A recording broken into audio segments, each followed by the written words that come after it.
द्वितीय स्कंदः अथ नवमोऽध्यायः 9th chapter श्लोक 1 श्रीशुक उवाच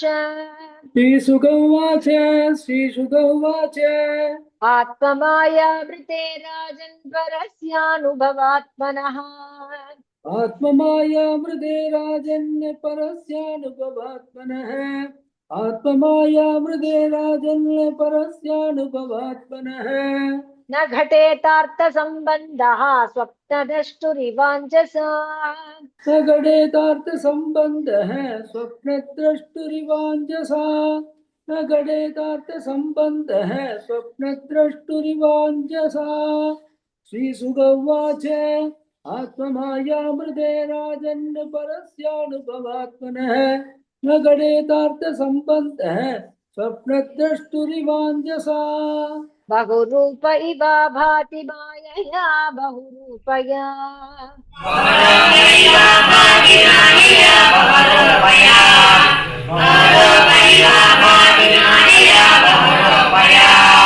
रममाणो गुणेश्वस्य ममाहमिति मन्यते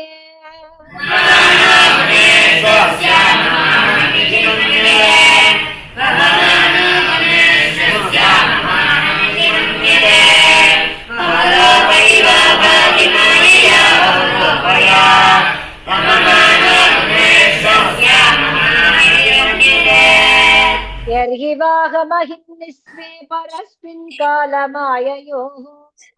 यद्गिवाहमयं निस्वे परस्मिन् कालमाययोः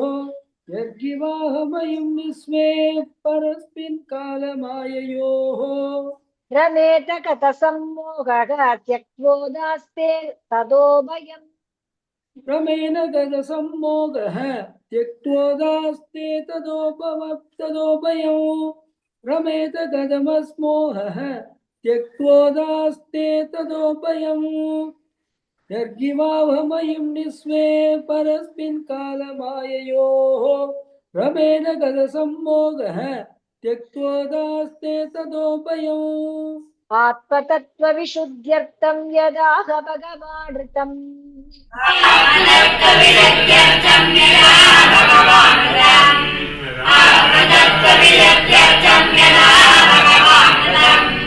ब्रह्मणे दर्शयन् रूपम् अव्यलीकव्रताधृतः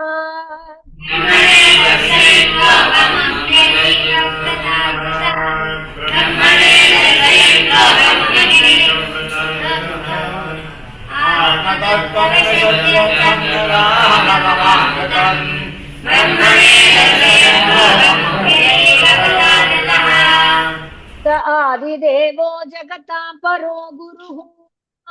स आदिदेवो जगदां परो गुरुः स आदिदेवो जगदां परो गुरुः स्वदिष्ट्यमास्थाय ससृक्षैक्षत स्वदिष्टमास्ताय विसृक्षैक्षद स्वदिष्टमायास्ताय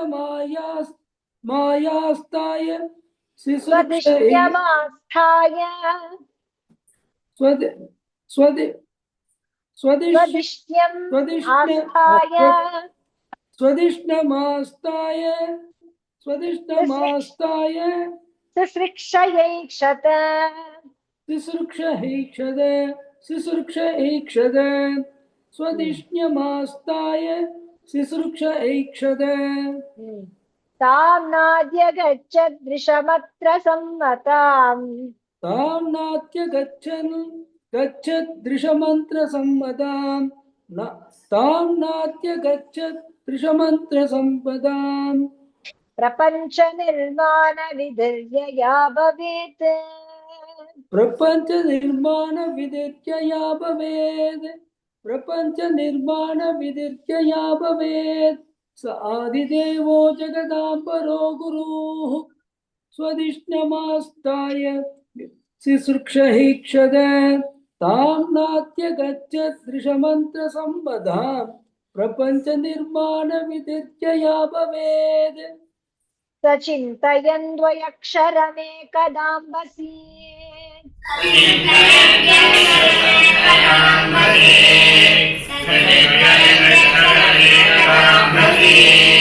विपाशृणोद्विर्गतितं वचो विभुः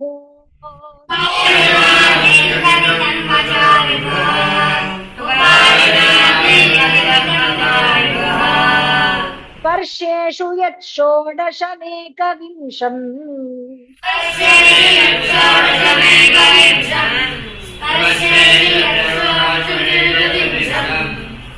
निष्किञ्चनानां नृपयद्धनं विदुः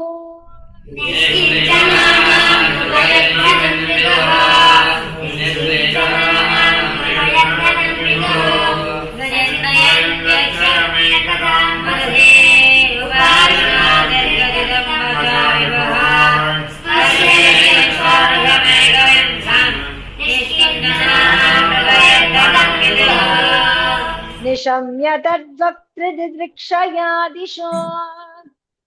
निशम्य तत्वक्त्रदिदृक्षया दिशो निशम्य तत्वक्त्रदिदृक्षया दिशो विलोक्य तत्रान्यदपश्यमानः विलोक्य तत्रान्यदपश्यमानः विलोक्य तत्रान्यदपश्यमानः स्वदिष्ट्यमास्थाय विमृश्य तद्धितम् स्वदिष्ट्यमास्ताय विमृश्य तत्तिदम् स्वदिष्टमास्ताय विमृश्य तत्तिदम् तपस्युपादिष्टैव दधे मनः तपस्युपादिष्टैवाददे मनः तपस्युपादिष्टैवाददे मनः निशम्य वक्त्रति दृक्षया दिशो विलोक्य तत्रान्यदपश्यमानः स्वदिष्ट्यमास्ताय विमृश्य तत्तिदम् तपस्युपादिष्टैवाददे मनः दिव्यं सहस्राब्धममोघदर्शनः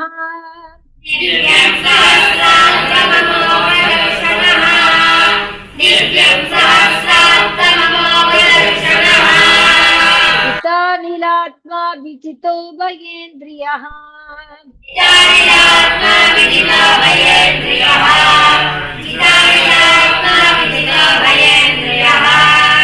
अतप्य तस्माखिल लोकतापनम्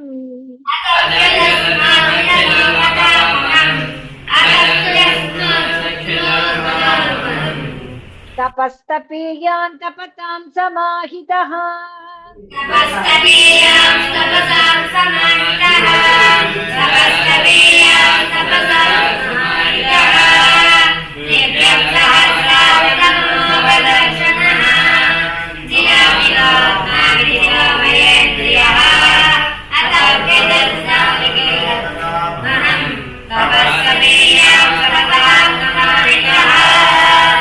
तस्मै स्वलोकं भगवान् सभाजितः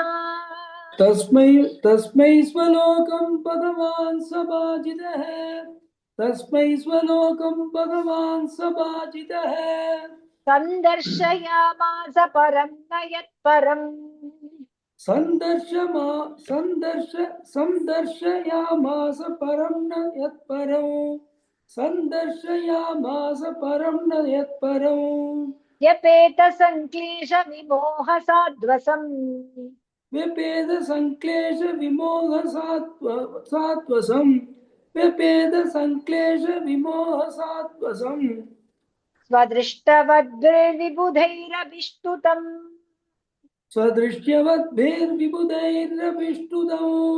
स्वदृष्ट्यवद्भिर्विबुधैरभिष्टुतम् तस्मै स्वलोकं भगवान् सभाजितः संदर्शयामास परं न यत्परम् व्यपेद संक्लेश विमोह सात्वसम् स्वदृष्टवद्भिर्विबुधैरभिष्टुतम् प्रवर्तते यत्र रजस्तमस्तयोः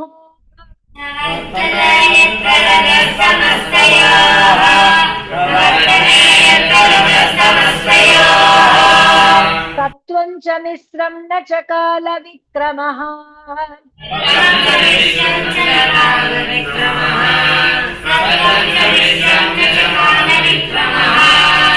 न यत्र माया किमुता परे हरेः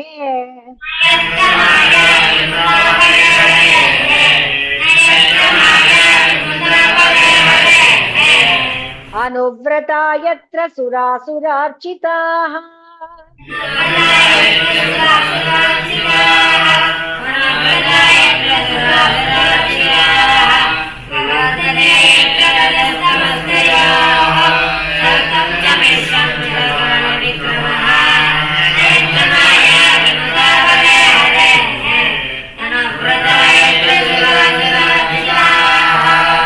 श्री हरये नमः।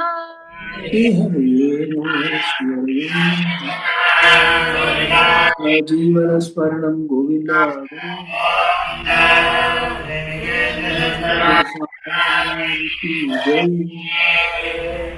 राधे कृष्णा।